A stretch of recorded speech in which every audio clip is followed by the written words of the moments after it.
Sunpost News. Please subscribe for more and more political and all news updates. నమస్కారం. ఈరోజు దేశ ప్రజలందరికీ కూడా దేశ 75వ సంవత్సర గణతంత్ర దినోత్సవ శుభాకాంక్షల్ని తెలియచేస్తా ఉన్నాం.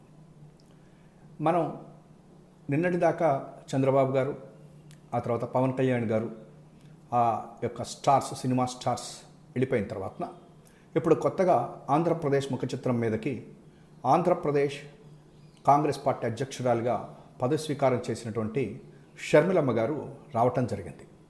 మొన్నటిదాకా పురంధరేశ్వరి గారిది కూడా భారతీయ జనతా పార్టీ అధ్యక్షురాలది అయ్యాక కొత్తగా ఈమె అదే స్క్రిప్ట్ని చదవటం బిగించేశారు. అయితే మనము స్క్రిప్ట్ చదవటం లేకపోయేటట్టయితే పచ్చపత్రికలు చెప్పింది, చంద్రబాబు గారు చెప్పింది చదవటం గురించి ఈ రాష్ట్ర ప్రజలకు ఎటువంటి అభ్యంతరాలు లేవు. ఎందుకని చెప్పారంటే మొదటి నుంచి కూడా ఈ రాష్ట్రంలో చంద్రబాబు గారు కమ్యూనిస్టులతోటో, కాంగ్రెస్ తోటో, లేకపోతే బీజేపీతో, లేదా బీజేపీ ఇంకొకళ్ళతోటో ఈ కలయికలు, తీసివేతలు ఇవన్నీ ఈ రాష్ట్ర ప్రజలు ఎప్పటి నుంచో చూస్తున్నారు. అయితే ఈ పచ్చపత్రికలు లేకపోతే చంద్రబాబు గారి యొక్క స్క్రిప్టు ఇవాళ షర్మిలమ్మ గారు చదువుతున్నటువంటివి పాత పచ్చడే, అదేమి కొత్తది కాదు. ఆమె నిన్న ఒక మాట మాట్లాడటం జరిగింది. అదేంటంటే 70,000 కోట్ల విలువైన గంగవరం పోర్టును 600 కోట్లకు అమ్మేశారంటూ షర్మిల గారు యాజ్ యూజువల్గా ఇంతకుముందు పాత స్క్రిప్ట్ని ఒక్కసారి పైకి తీసుకొచ్చారు. అయితే రాష్ట్ర ప్రజలకి మనం ఒకప్పుడు ఇట్లాంటివి వచ్చినప్పుడు మనం ఒకసారి గుర్తు చేసుకోవాల్సినటువంటి అవసరం ఉన్నది. ఎందుకంటే లేకపోతే ఈ అబద్ధాలని నిజమేమో అనుకుని నమ్మేటువంటి పరిస్థితికి ఈ పచ్చపత్రికలు కానీ, చంద్రబాబు కానీ, ఆయన ఎంబడున్నటువంటి ఈ యొక్క సైన్యం వాళ్ళు చేసేటువంటి ప్రయత్నం మనం ఒకప్పుడు నమ్మేటువంటి పరిస్థితి కూడా వెళతాం. ఆ రకమైనటువంటి గ్లోబల్ ప్రచారాన్ని వీళ్ళు చేస్తారు. అసలు ఏంటి గంగవరం పోర్ట్? ఈ గంగవరం పోర్టుని పీపీపీ పద్ధతిలో రాష్ట్ర ప్రభుత్వం 30 ఏళ్లకి లీజుకి డివిఎస్ రాజు గారికి ఇవ్వటం జరిగింది.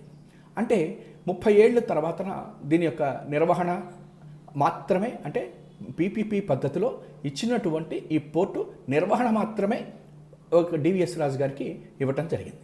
అంటే ఈ కంపెనీని స్టార్ట్ చేసినటువంటి డివిఎస్ రాజు గారు అటు ఇటుగా 90% ఆయన యొక్క కుటుంబానికి వాటాలు గాను 10% వాటాని రాష్ట్ర ప్రభుత్వంకి ఇవ్వటం జరిగింది.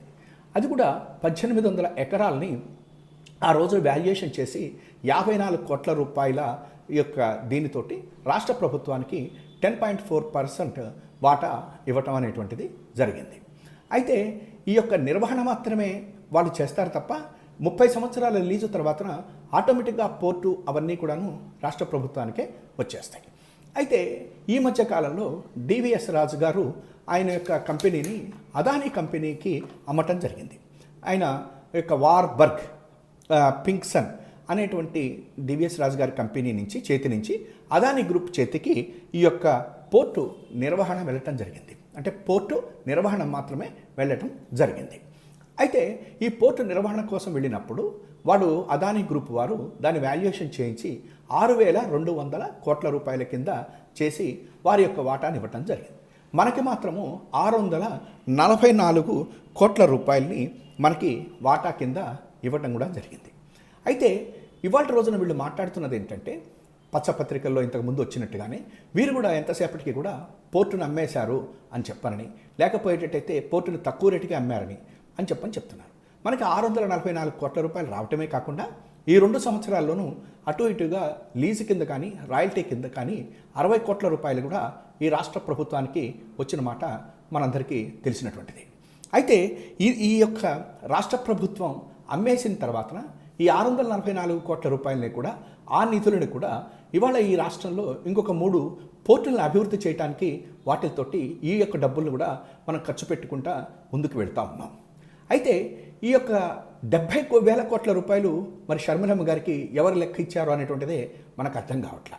ఒకటి, ఈ యొక్క పోర్టు నిర్వహణ మాత్రమే అదానీ గారి చేతుల్లోకి వెళ్ళింది. లీజు సమయం అయిపోయిన తర్వాత ఆటోమేటికల్గా ఆ యొక్క భూములు కానీ, ఆ యొక్క పోర్టు ఆస్తులు కానీ అవన్నీ కూడాను రాష్ట్ర ప్రభుత్వానికి లీజు తర్వాతన వచ్చేస్తాయి. నెంబర్ 1. నెంబర్ 2, రాయల్టీ లేకపోతే వాటి మీద వచ్చేటువంటి ఇది రాష్ట్ర ప్రభుత్వానికి వస్తూనే ఉన్నది. మనం వాటా అమ్మింది 10.4%, 644 కోట్లని ఆ నిధులను కూడా రాష్ట్ర ప్రభుత్వం ఈ యొక్క మిగతా పోర్టుల కోసం అని చెప్పనని ఖర్చు పెట్టడం కూడా మనం చూస్తూ ఉన్నాం. అయితే మరి ఈ యొక్క ప్రచారం ఎందుకు చేస్తున్నారు?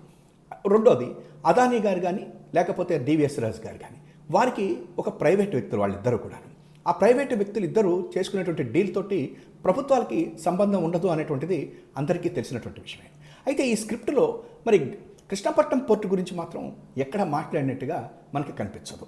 ఇంకొకటి కూడా ఏంటంటే, ఇవాళ ఈ పోర్టు విస్తరణ కోసం అని చెప్పనని ఎప్పుడైతే మనం ఈ డబ్బులను ఉపయోగించి మన సొంతంగా ఇంకొక 3 పోర్టులను అభివృద్ధి చేస్తున్నామో దాన్ని ప్రశంసించాల్సింది పోయి 70,000 కోట్ల రూపాయలకి ఆ యొక్క వాటా వస్తుంది, లేకపోతే అమ్మేశారు 600కే అనేటువంటిది పచ్చి అబద్ధం.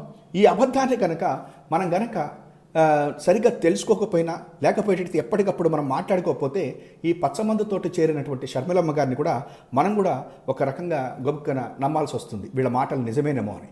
కాబట్టి ఇవాళ మనం ఒక్కటే, గంగవరం పోర్ట్ అనేటువంటిది ప్రీపీపీ పద్ధతిలో ఒక ప్రైవేట్ వ్యక్తికి ఇచ్చారు. అది అదానీ గారి చేతిలోకి వెళ్ళింది. అది నిర్వహణ మాత్రమే ఉంటుంది. తర్వాత లీజ్ అయిపోయిన తర్వాత అవన్నీ మన చేతికి, ప్రభుత్వ చేతికి వెనక్కి వస్తాయి. 600 కోట్ల రూపాయలు, 644 కోట్ల రూపాయలే వచ్చింది తప్ప 70,000 కోట్ల రూపాయలు షర్మిల గారి మరి కాంగ్రెస్ పార్టీ చేతికో, మరి చంద్రబాబు గారి చేతికో, లేకపోతే పచ్చపత్రికల చేతికో ఎట్లా వెళ్ళినాయో ఆ డబ్బంతా మనకు తెలియట్లేదు. అందువల్ల ఇటువంటి పచ్చి అబద్ధాల్ని మాట్లాడటం అనేటువంటిది షర్మిలమ్మ గారు మాట్లాడటం తగ్గించుకుంటే ఆమెకే కొంత గొప్ప మంచి కొద్దిగా అన్న ప్రజలలో ఉంటుందేమో అభిమానం. కానీ లేకపోయేటట్లయితే పచ్చమందులో చేరితే పచ్చ కళ్ళు కనుక కళ్ళద్దాలు పెట్టుకుంటే ఇబ్బంది ఆమెకే ఉంటుంది.